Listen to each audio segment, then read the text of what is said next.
My name is Shachaf. I'm an Israeli anarchist. I grew up in Israel and mostly in Tel Aviv. Been involved in activism and for a very young age, since the age of 12 more or less. More in a political way, more in the democratic game in Israel.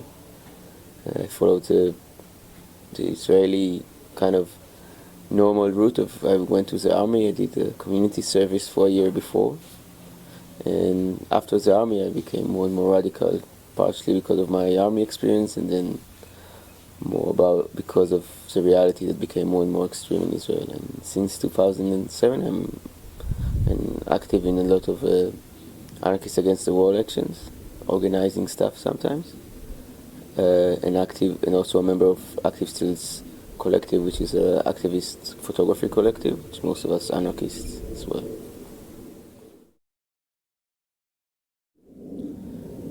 I think the core reason of me being an anarchist is the education I had at home, where human rights and equal rights for between humans and people it's one of the basic values that we were raised in my house.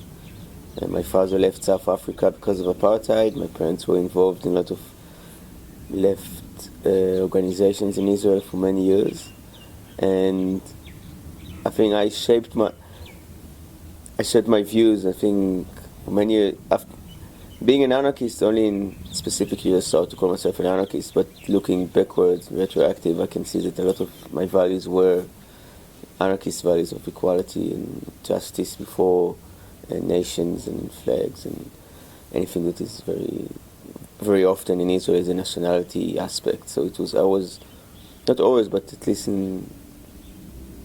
even before the army, and even that I did go to the army, even then it was inside, and after the army it became stronger, where I start to understand that probably if I would define myself as something, it would be an anarchist. And when I became active at Anarchists Against The Wall, it was also important to me to define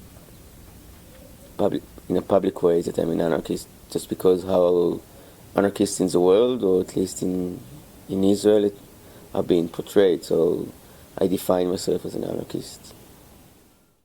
What is it like to be an anarchist in your culture? I think an anarchist in Israel is, with all the image we have in Israel of anarchists, it's something very relative to what we did and how the Anarchists Against The Wall started. The anarchist movement before wasn't as strong. There were parts of left-wing organizations that some of the people or some of the organizations considered themselves anarchists, but till the early 90s or late 80s there weren't really political anarchist group for quite a while. And today it's, for people in Israel, it doesn't really matter if you're anarchist or radical left. They pretty much hate. There's specifically in the last year or so, maybe 2 years, the nationalist, patriotic feelings are really going high. The propaganda is really based on humanize anything that is pro-Palestinian. It's because Anarchists Against The Wall, most of our work is towards the Palestinian issue. So you are being demonized. Many times when there are some demonstrations or actions, they try to portray that we do it, even if we are not part of it. Anarchist is not used to be a bad word in Israel, but it had no meaning for many people. It's not like some countries that anarchist has a full history behind it, and as being demonized or praised, it doesn't really matter. I think as political activists, and we don't need where the anarchist stands also inside, we facing harder and harder times. Like there's a legal system supporting the nationalist side of the situation. But more arrests in demonstrations. They're trying to pile up more and more legal cases in different ways. It's going to be illegal gathering. It's going to be trying to stop us going to Palestine, and then charging us for going to closed military zones or places we can't go. So it's not exactly about the anarchism, but it's easy for them to portray a lot of this pro-Palestinian stuff as anarchist things. Yeah, what how they came about and how it evolved. Okay, I'll start that I wasn't in the beginning of Anarchists Against the Wall. This is what I heard from different people, and this is how I usually introduce Anarchists Against the Wall. Israel started to build the apartheid walls, Israeli security fence, however you want to call it, in 2002, 2003 was the beginning of it. And during, I think it's around April 2003, there was a activist camp in the village of Masra, which is in the West Bank. It's a Palestinian village. It was a Palestinian call for solidarity and actions against the war. There were Palestinians, Israelis, and internationals over there. There were a lot of direct actions going out from there. There were a lot of brainstorming. And in some point, the media wanted to talk with people, and the Israelis, after some process, defined themselves as anarchists against the war. This is how it started. Since then, the group and the members some people stayed then some people start to focus on different aspects of the struggle. But we mostly are working with calls for solidarity from Palestinians. This is most of the work we do, at least in Palestine, which is where became most of the stuff we do. We used to do more stuff also in Israel, but also legally it's a higher cost sometimes, and in terms of energy it's better to be with Palestinians and do solidarity actions, demonstrations, direct actions, than just being in Israel where actually the crowd in the streets don't care that much. Like, we do have demos, and it's become more frequent recently because of the aggression of the Israeli government or Israeli policies is also becoming much higher. So after the camp ended, and this was actually one of the stronger points of the popular struggle, the Palestinian popular struggle, which the anarchists joined, the camp was, I think, raided or had to be stopped because of the army from different reasons. And then we had several demonstrations in different villages that joined the struggle against the war. This. Hello, Cat. In each village we work with the popular committee. The Israeli oppression was stronger in some villages, was less stronger in others. Some villages kept demonstrating and some villages stopped, a lot of them. Till this day, I'm not quite sure the exact numbers, but also some people consider it as part of the struggle, that between 17 to 23 people died in demonstrations, and when somebody died in a village, it's really not hard, but some villages just don't want to risk anymore after it, or if the wall is already constructed. We came to a point today where there are at least 4 villages every Friday where there are constant demonstrations. What we do is mobilizing Israeli crowds and some internationals, or at least people that live in Israel. It can be tourists and it can be Israelis. We mobilize them to the demonstrations. We actually did some street medics or demonstration medics courses to be sure that there's some medical people over there, medics. And then we also take responsibility in the legal side of it for people who've been arrested. We have a legal team that work with law firms that support people who ask us for legal support. It can be Israelis and Palestinians. Among the years, as I said, there were struggles in some villages that were shorter than the others. Most of it where it's focused today, it's the region of Ramallah, where there are 3 villages demonstrating, and 1 village near Bethlehem, which also now has almost a week, once a week or twice a week, direct actions to try to stop the bulldozers who tried to construct the wall over there. We also join other direct actions and stuff around the West Bank. Unfortunately, the Gaza Strip is prohibited to get close. If you get close, you can either be shot or probably be stopped before. And we didn't really have a call of work with them. We're not imposing ourselves on anybody else, so we just answer calls.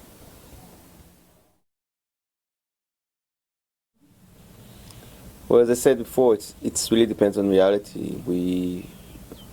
during constructions of the wall, we have places where direct action takes more places because it's happening, and you can try to stop a bulldozer, you can try to do sit-downs, you can try to... There's more confrontation or direct confrontation with soldiers and border police, while the wall or the fence is constructed. You're pretty much facing a wall, you're not facing anybody else. There were a lot of actions in the last years, and now, as I said, in the village of Walaja, which is between Jerusalem and Bethlehem, they've been stopping the bulldozer in the last few weeks several times. In Nialin and Ramallah, there was 2 successful actions in the last year of actually taking down parts of the concrete wall, which is 5 and 7 meters tall.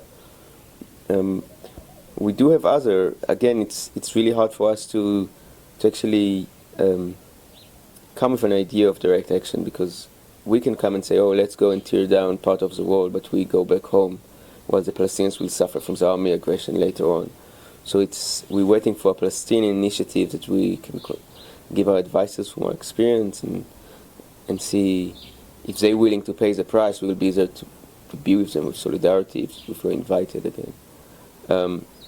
There was one direct action in Tel Aviv a week ago when they painted the main fountain in Tel Aviv with a red color, so they dyed it and it all looked like blood. It was against the siege on Gaza and the Israeli aggression. There were direct actions where people put barbed wire in the middle of the street and blocked all the streets in Tel Aviv and Jerusalem, declaring a closed military zone. These days, I think most of the direct action are in the places where the constructions is still going on, because it's something you don't need to plan too much. It's either you succeed to do it or not. We had at least one success. I think I can guarantee it's a real fact, but the people who built the wall, the constructor who built the wall in the village of Nialin, where we succeeded to stop the bulldozers around dozen or times. It's not only stopping the bulldozers, also when a demonstration gets closed, they had to go away for the security, so it's actually stopping the work. And apparently he got bankrupt because he lost a lot of money from damage to the bulldozers and losing a lot of hours. And none of the insurance company in Israel is willing to insure any person who work on the fence. So apparently we succeeded to do some kind of achievement. Even if the wall is there, but somebody lost something because of it.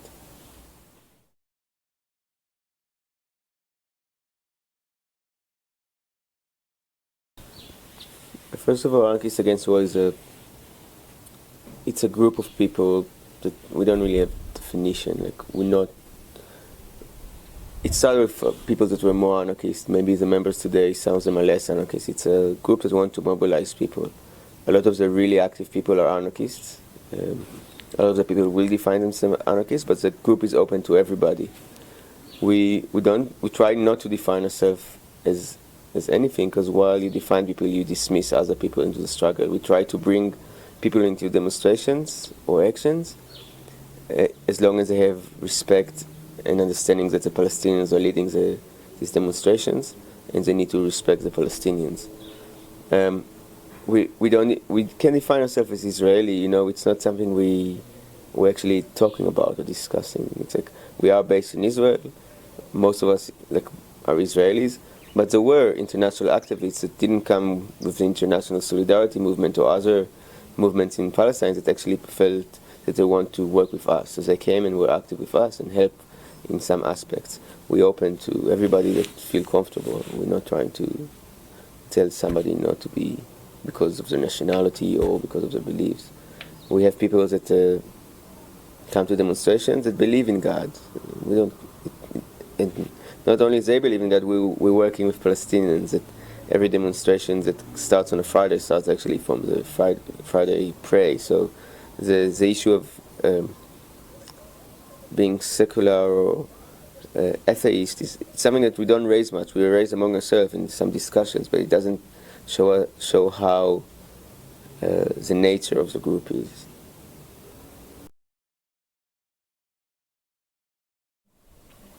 Well, I'm kind of the no answer man today, but it's really because of the trying not to have any political stand specifically of what the solution, and I think most of us, there's no group decision because we don't join petitions most of the time. We don't try to show a specific decision because we want to have the freedom of each member to have his own decision what is the right thing in the end. We won't accept people that are against the Palestinian or acting against Palestinians, even if the Palestinians are pro-Palestinians, we won't accept them. So as a group, I think most of us will talk about one state. It is the closest thing we can think about some kind of justice. Two states is something that will continue to separate between Palestinians and Israelis. It continue to do some injustice, while one state with a concrete and built-up constitution, which will be secular, giving the freedom to worship, but doesn't include inside the politics, might lead to some kind of a state that can look better. From what we're having now, we actually have one state, but we have a segregated apartheid state. The Israelis control all the area, and we control 4 million people, and it's one state. We don't want this situation to stay. Obviously, a lot of us will have the utopian thought of no states and no borders, but utopia is one thing and reality is the other thing, and the one state can be one thing that I think we can, again, it's like compromising in a way, but it's what in reality, it's what might work. It won't be easy, but I think two states won't solve any of the hate between both communities.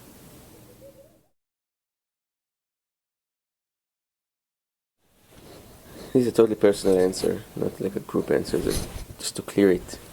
Actually, when people started to use apartheid for Palestine, I felt a bit uncomfortable. I think it's two racist systems that have a lot of similarity. There's all this separation idea based on race and nationality in Israel and South Africa. So you had the Bastutants here that enclosed people in their own communities. They have permits to work in specific places. And in Israel, we actually breaking down the Palestinian territories into smaller and smaller segments. And it's easy to take history definitions and imply it or apply it to a current situation. But I think it's more complicated. I think while South African were actually proud of it, the regime here was very clear. This is a race law, this is what we believe in, and this is what's going to be. While in Israel, the Israeli government, through the years, always tried to have an excuse and dismiss the idea that it's a racist separation. They always say it's a security issue. But the core of both of them come from a very colonialist starting point, which evolved to two different nationalist or racist systems. It doesn't really matter how you look at it. And while the Israelis, being more and more advanced through the years, this clarity of apartheid had more resistance around the world because it was so clear. Israel is smart enough to have the people to talk for this kind of separation as a security issue and not a racist issue. But it's very similar. You send settlers to sit on an indigenous land, and then you just develop your own system of what is better to separate the indigenous people from the colonist people. And then people can use the terms apartheid. I think it's good because people refer it to something. On the other hand, I think it should be something more defined as a specific thing for Israeli policy. We need to find a word, a definition that will, when people say apartheid, they don't have the South African apartheid and the Israeli apartheid. They will have something about Israeli separation system, which is, of course, not good definition, but a word that will be in history and at the moment to reflect directly only for Israeli policies. Yeah, more or less.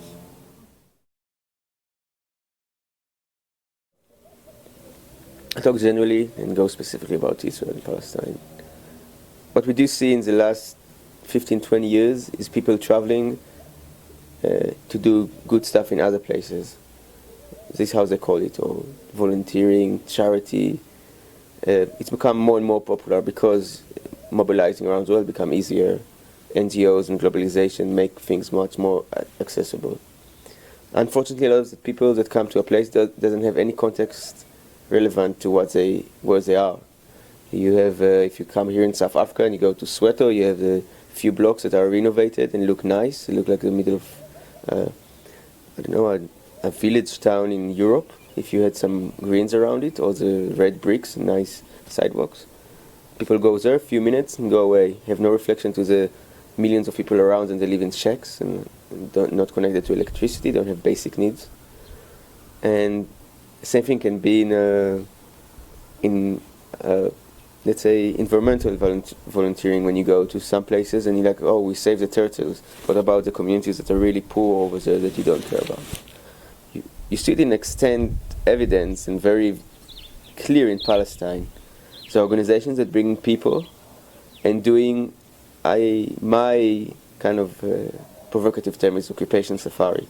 They take a bus, they stop in a demonstration for 2 hours, then they go to another place, they eat the ethnical Arabic food in the restaurant, they go to some tourist areas. They do get a glimpse of what the occupation is, but they don't really refer. And a lot of these people, my and a lot of other activists' main problem is that these people are not active on their own issues. I don't need 30 Italians to come and tell me what's right and what's wrong. You know, we had an Italian woman telling one of our members that she's member and active for 7 years. After the tear gas started in one of the villages, she said, oh, now you're happy with your government. It's like, what do you mean? First of all, we're anarchists against the wall. We're not happy with the government as a definition of anarchist. Second, this person, she's mobilizing and organizing thing for 7 years. And then you have tourists that come for just a glimpse and think, oh, you are like the soldiers because you are Israeli or because you're living here. And this is why I don't like this. I don't like to go and, like, I wouldn't go to any struggle and be there for like a few days and trying to say that I know everything about it. Actually, even if I move, let's say I move to South Africa, I move to Joburg, and I'm starting to be involved here about issues. I won't make suggestions after a while, just when I feel really comfortable of like how things are and that I actually understand what's going around, not just bringing stupid ideas around it. The same thing in Palestine, and you have times when it's really big numbers, people that very easy for them to be with solidarity with Palestinians. Of course, it's a very clear oppression compared to other oppression you have in your country. You know, it's easier to go and see Palestine because it's an easy place to get to. With all the Israeli attempts to make it harder to people to get there, it's still much easier. What about poverty in your country? What about other ethnic groups in your country? Most of the people that come from Western countries doesn't do any solidarity work with people in their countries. So this is my problem and some other activists as well. It's like, it's not about the idea of them coming there, it's about the idea of having a glimpse and thinking they know everything and being only active on specific things and not on a global issue. How would you briefly explain anarchism to someone who had never heard of it before?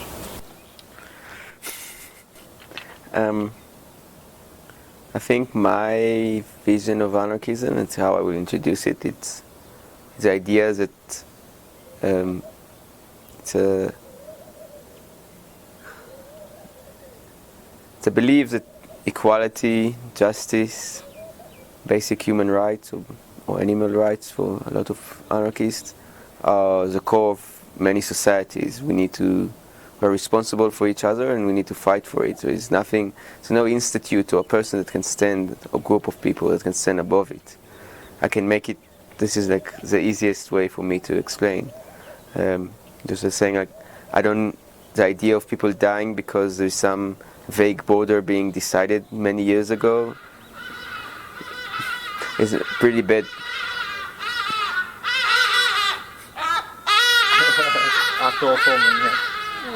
You can cut that out and then start again. Yeah. Or The idea of people dying for some vague ideas that are just for institutional or governmental things, or for people names, or for sacred places, for me it's one of the worst formation where humanity came to. So for me, anarchism it's the opposite for it, where you fight for dignity, equality, human rights, animal rights.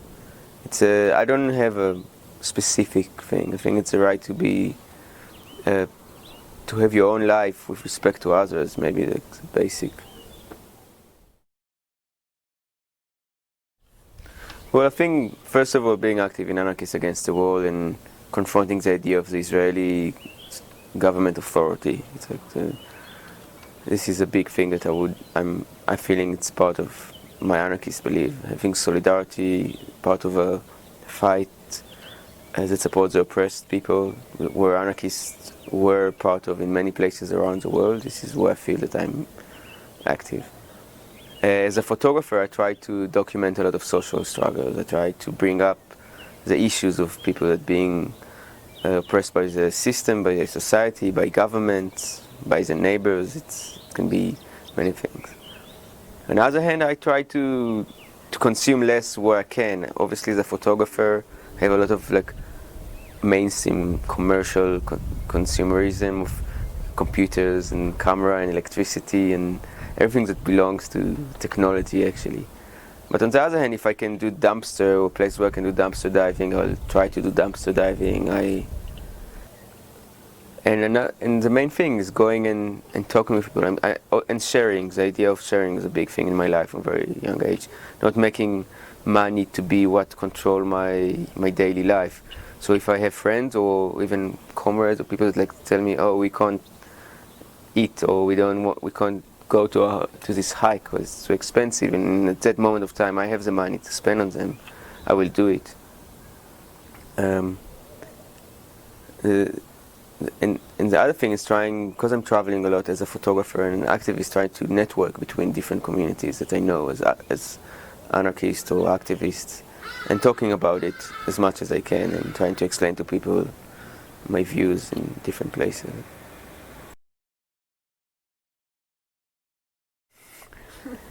Well, why people do it? I think it's a evolution of in society. We try to make autonomous areas and define our own places. So a squat can be excluded from the city where you're living at it. You can have your own ideas and community inside, where things that for the normal people, so-called normal people, normal society looks strange, and you can define, like, if you feel comfortable only with vegan people, so you can have your vegan community in a squat or in a house, it doesn't matter, and you don't need to hear the criticism of the people around you. Unfortunately, anarchists being criticized all the time, and when the thing you mentioned, veganism, squatting, dumpster diving, always look weird for people.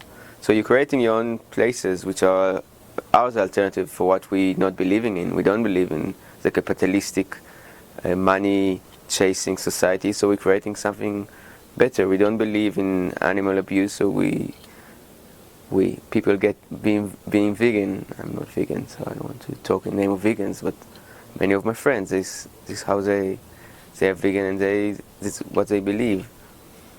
And a lot of this anarchist way of life is also confronting the idea that you need to be as people tell you to be, telling you to rent a house, they're telling you to work in this thing.